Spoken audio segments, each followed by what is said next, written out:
Hello, everyone, and welcome to this short taster session for the Nordic Fundraising Academy.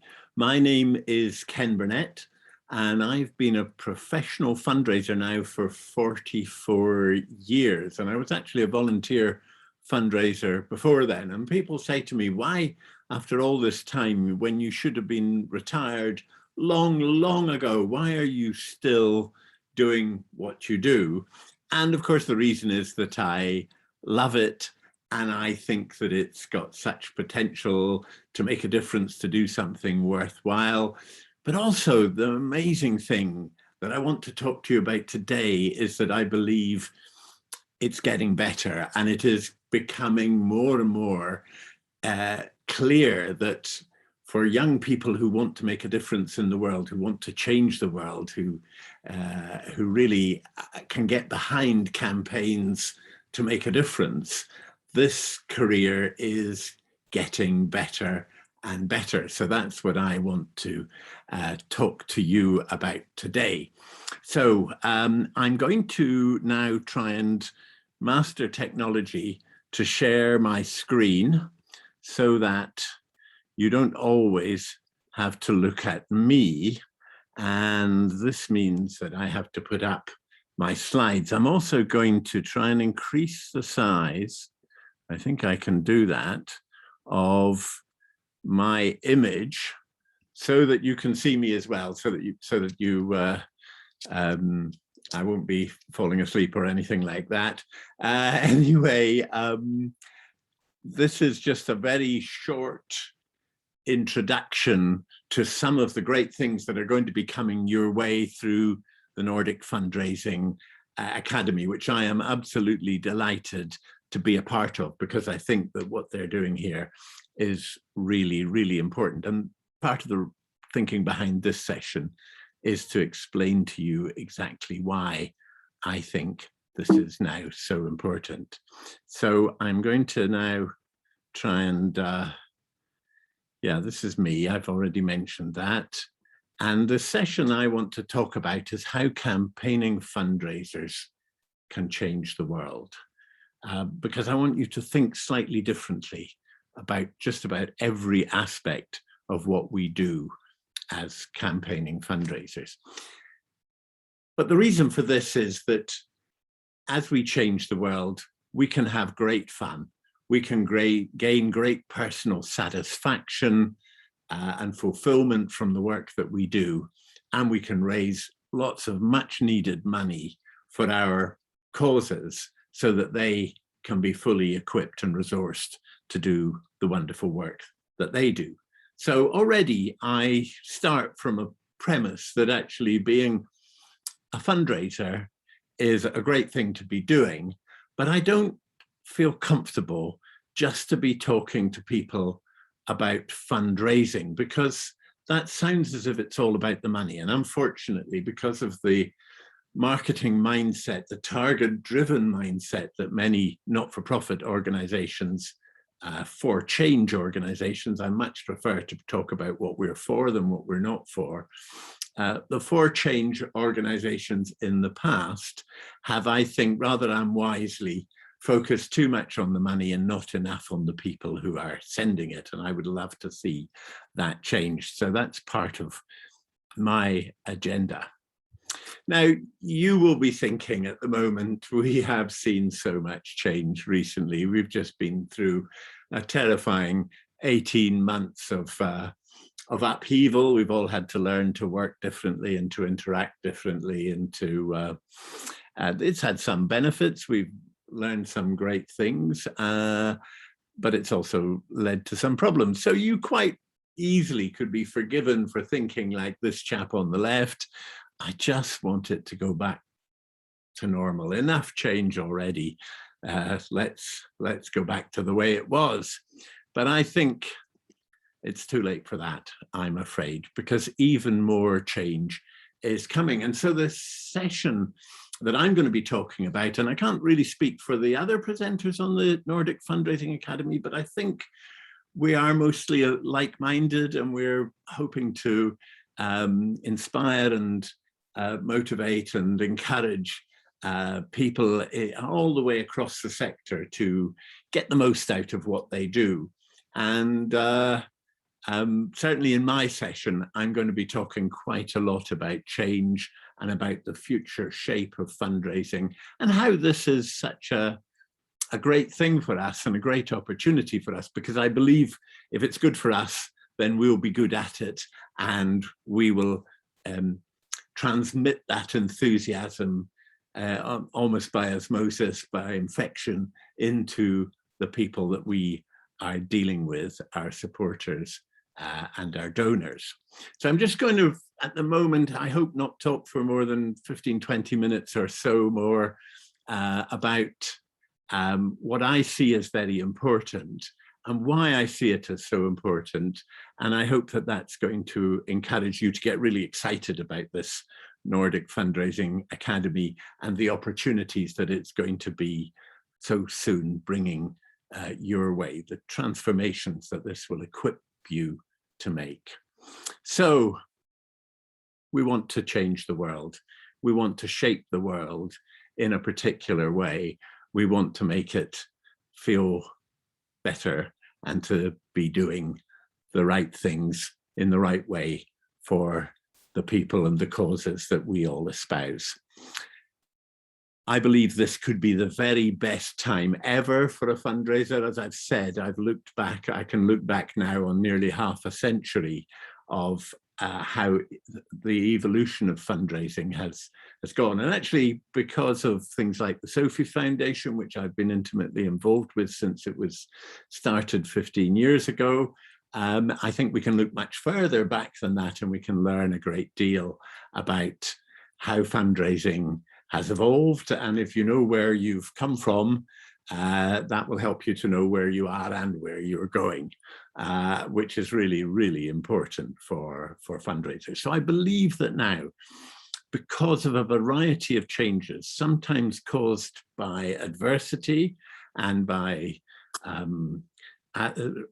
adverse reactions to the way that fundraisers have gone about their business in the past, that's now the message is getting through. We need to be focusing on, not on the money, but on the people who are sending it. And we need to deliver consistently great experiences for them so that they'll enjoy giving, they'll feel encouraged to continue.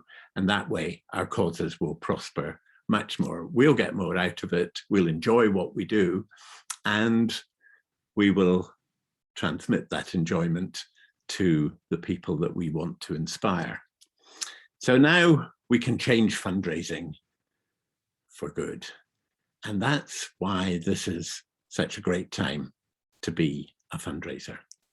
Now, I want to go back and tell you a story, if I may. If you just bear with me a little bit, because I think this is a really important story. This is the story of the very first act of civilization that showed that our species, the human species, was a bit different from all the other species around.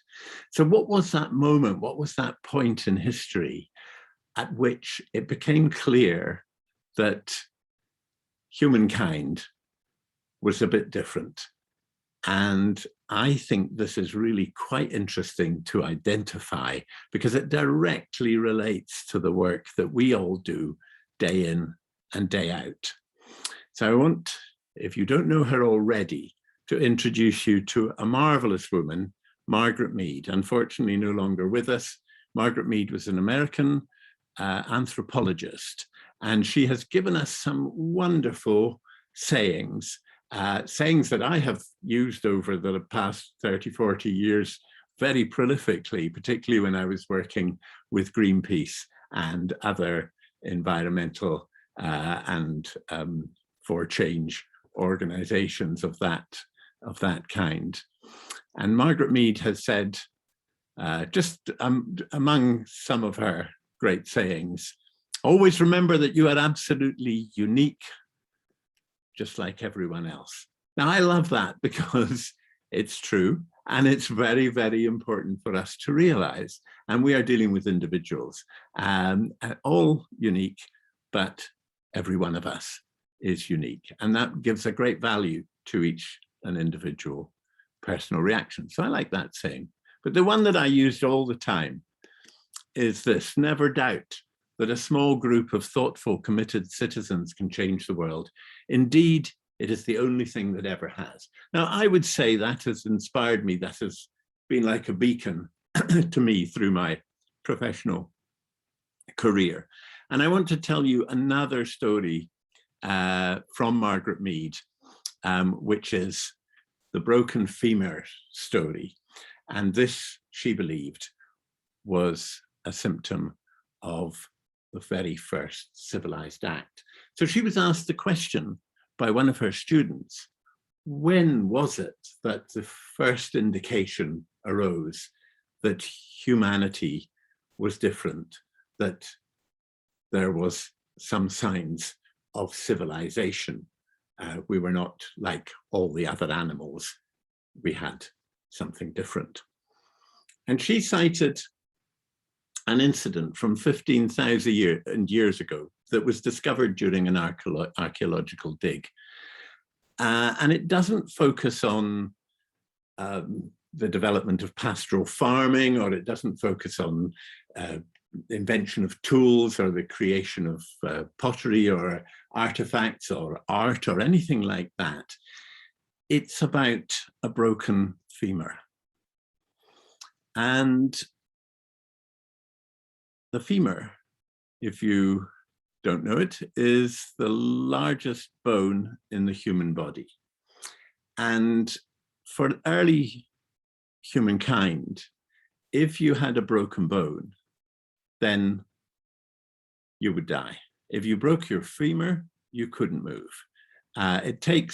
Without proper medical attention, it takes at least 6 weeks or more for a femur to set. And during that time, you can't move, you are helpless. And you would die. You would be completely vulnerable. You would be at the mercy of any predators that were around.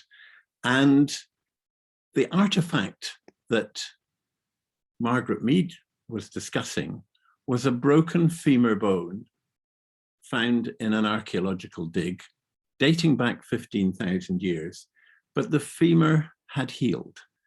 And what this indicated to her was that here was the first instance of a genuine act of philanthropy. Somebody had looked after this wounded person and safeguarded them and protected them until that wound could heal and they could become, again, a productive member of the tribe. And I think that is a fantastic instance of the importance of the work that we do, because we are all about acts of philanthropy. We are about encouraging people to have a philanthropic mindset and to look out for other people and to give from their scarce resources to help and protect other people. That's what we do. And here's an example cited by a very eminent non-fundraiser who clearly believes that this is a significant moment in human history, the very first civilized act. So if anybody says to you, what do you do for a living? If you get the chance, you can maybe tell them that story and say you're just following in the tradition of that person who was encouraged to look out for and protect someone else, probably or possibly with no immediate promise of return or reward, but this act of philanthropy then spread throughout humankind to make the great difference that our organizations make in the world. So I hope that's an encouraging story for you. But why do we need to change? This has been very dramatically illustrated in my country quite recently as we went through terrible scandals caused by media reaction to inappropriate fundraising methods. And that's why we need to think differently. But of course, our organizations always need more money. We never, ever hear from anybody saying that we want less. We always want to raise more. We want to get better and we want to be more effective at what we do. Of course we do. We want to help more people. Right now, our causes are doing wonderful things, but they're not perhaps reaching as many people as they could. We want to learn and we want to progress, because that's also endemic in the human spirit. We want to get better and better. And we want to keep our donors engaged for longer, so that over time they will give more and they'll get more out of the process too. Now, I mentioned the scandal in the UK. We need to avoid scandal. We need to preserve our integrity. We live at a time where politicians are, while widely reviled for their lack of integrity, certainly this is fairly widespread in my part of the world, and I think it is in a lot of others too. We've seen some of the world's leaders who have been quite deficient and who think, and perhaps are right, that they can get away with it. But in the not-for-profit sector, where giving is voluntary and people will only do it if it's a good experience for them, they will do more of it. But if it's not a good experience, they will quickly stop. We must have our programs built on fundamental principles of rightness and integrity and trustworthiness, because without trust, philanthropy falls apart and giving will cease, no doubt about it. So we cannot go on as before, and the whole scope of what I'm going to be talking about in the Nordic Fundraising Academy is built on that premise that we cannot go on as before. So what might donors be thinking about this? Well, I'm not sure they're fully aware that we're going through this transformation. And that's why your role in this is so important, because you're going to be making the big difference that we need to encourage, that we need to support you in. You're going to be taking these things forward. And it is important that actually donors do see fundraisers somewhat differently from the way they viewed them in the past. I have seen myself many, many times that people will cross the street to avoid a fundraiser. If you talk to people at a party and you say, this is what I do for a living, you can fairly quickly clear the room if you tell them that you're a fundraiser. So many fundraisers prefer to say, oh, I'm in marketing, or I'm in communications, or you know, something that sounds a little bit more grand than just fundraising, because fundraising it sounds as if you're just going to ask me for money, and that's not what we do. Asking for money should be the last thing that we do. We are in the inspiration business, and it's not about money, it's about work that needs doing. It's one person talking to another person about something they both care about, and they are saying, I can help you to do something about this thing that we both care about. Now, you may be doing this with tens of thousands or even hundreds of thousands or even millions of people at the same time, but essentially it's a one-to-one relationship. If I'm writing a letter which might be mailed to hundreds of thousands of people, I write to one donor who I can clearly see in my mind. So you need to know what donors are thinking, and I would love to believe that they're thinking something like this. They might be thinking, if you give me a consistently interesting, enjoyable experience, very important, the experience should be good. And you treat me respectfully. You show me that together we're making a difference. You show me that I can deliver meaning, fulfillment, and joy to me, so that I will get some benefits out of this transaction too. And you explain to me that actually giving is good for me. Now, this is where I think one of the most amazing things of recent times is coming to the fore. As behavioral scientists tell us, more and more it's becoming clear that actually being a donor is good for your health and your well-being, particularly your mental health. There are various articles that I cite in my books and lectures that show that giving is actually strengthens your marriage, that you might live longer. In actual fact, donors generally live longer than the population at large, and people who leave a legacy or a bequest in their will live even longer. So now this is extraordinary information if we can only present it properly, because, you know, it's not about cornering people and twisting their arm up their back to get them to support our cause. It's actually saying, if this is a cause that appeals to you, then this is something that you can get a great deal out of. And that's what we want to be focusing on in the Nordic Fundraising Academy. So what should we be changing? The kind of changes that we'll be covering, certainly that I'll be covering in my sections, is I want to see us change the way we think and the language that we use. We should not be talking to people about renewals and upgrades. I've never met a donor who wanted to be marketed at, actually. So maybe the choice of words that we have used is not helpful. The one I cite most often is the lapsed donor. Would you want to live next door to a lapsed donor? It sounds like a fallen woman. It sounds almost biblical. And, you know, again, I think if we use terminology, if we talk about people in a way that's not going to be comfortable for them, then that's harmful, and that, you know, that then seeps into the way that we do things. So I've always thought that I should, if I'm talking to fundraisers, I should talk about what we do as if the back 2 rows in the conference hall are full of donors who are keenly interested in what's being said and how they're being talked about, and that we should be always responsible and respectful to them. So we need to change the way of how we market at people. We need actually to rethink the way that we communicate, change the language we use. Why have I got that in twice? Right, I'm not sure about that. I think, all right, sorry, I've done something wrong here. So we need to change the way we tell stories. We need to change how we inspire and prepare future fundraisers. And we need to get better at producing slides in PowerPoint, because sometimes they can go horribly wrong. I'm not sure how that repetition crept in, but I'm feeling rather embarrassed about it now. So there's lots of things we can do to get better at what we do. What might donors think of that?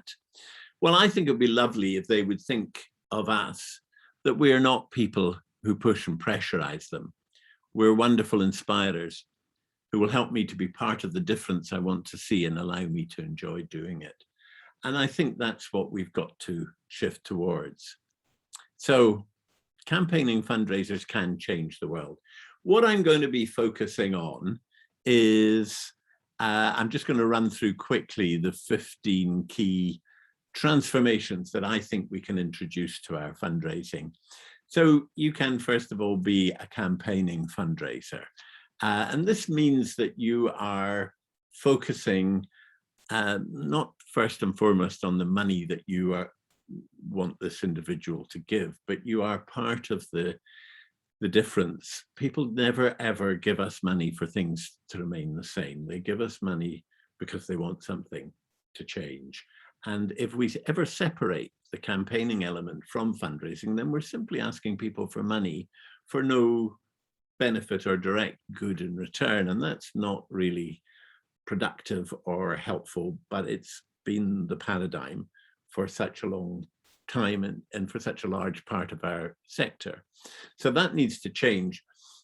We also need to really think through how we equip people to do this job, because I don't think the induction that we give to new fundraisers is really good. We need to give them a launch pad. We need to give them the equipment that we need, which, you know, most other professions do. But actually fundraising is one of the few jobs that you can come along and anybody can be appointed to it and unleashed without any particular need to be acclimatized in any particular way. We need to change that. We need to realize what I was saying earlier, that giving is actually good for people. We're not doing something that is depriving them of money. We're actually doing something that they should really get great value from. strong principles I've talked about. We need to communicate what I talk of, the truth told well, with power and passion that will move people to action. We need to master the use and misuse of emotion. Now, I've written quite a lot about this, and you can find a lot about that online. We need to cultivate creativity and innovation, because actually, when you're talking about urgent needs, causes that make a difference in people's lives, life and death situations, this is the power of drama that we have within our causes. And the best creativity and most innovative communication comes through our sector, because we've got the best stories in the world to tell, and we've got the best reasons for telling them, and we have to tell them in a way that will capture the imagination and inspire people to take an action. We need to celebrate the great examples of fundraising. Well, it really was why the Sophie Foundation was set up. www.sophie.org is the showcase of fundraising, innovation and inspiration, and it attempts to capture and present case histories of the very best fundraising from around the world, and it produces them in different languages too. We need to get the culture of the fundraising office of the future right. That means quite fundamental changes. So we'll be talking about that. We need to recognize the power of thank you and instill an attitude of gratitude. We need to let our donors feel that they are being seen, that they're recognized, that we're taking account of their wishes and their interests and their comfort. We need to celebrate the essence of what makes great campaigning fundraising. We need to also make a covenant to our donors in terms of how we're going to treat them. If you like, we need to give them guarantees that when they deal with us, they can expect certain standards to be in place. I'm a great believer that fundraisers multiply by factors of many times their effectiveness once they have actually immersed themselves in the work. And so if you work for international development or human rights or whatever, you really need to immerse your fundraisers in the cause before they're unleashed upon donors. And we need to focus on the meaning and fulfillment that we add to our donors' lives. So that's just a quick run through of the kind of content that I'm going to be talking about in my sessions. Unfortunately, I can't be part of the 1st September component of the Nordic Fundraising Academy, but I will be along and will make, I hope, a very big contribution later. So I hope this has helped to whet your appetite for it. Now I want to, I wish I could move my, I haven't really done this very well. So I want to just make a point about the difference that we need to see in our people. It needs to be a real significant difference. And I love this picture because it does show how one person can stand out from the crowd by being genuinely different. So it can't be cosmetic differences like false ears and a funny nose. You have to be really different. You have to stand out. And this is all about actually finding the right people and being the right people. We need to consider ourselves to be radiators, not drains. A radiator gives off warm glows and good feelings. A drain sucks the life and the emotion and the feeling out of contacts. We've all worked with people who are drains. We do not want to employ drains. We do not want to be a drain. We want to be a radiator. And we're not salespeople. We are instead, I hope, brilliant, emotional storytellers who are fully committed to the cause, because it's not just fundraising. Campaigning fundraising is not just a skill that's transferable among causes. We absolutely have to believe in and be committed to, and to have skin in the game for what we intend to do. So the Nordic Fundraising Academy coming soon. It will change the way you think and the way you work. Thank you very much for listening to me. And I look forward to seeing you soon at the Nordic Fundraising Academy. Stay safe meantime. Thank you very much.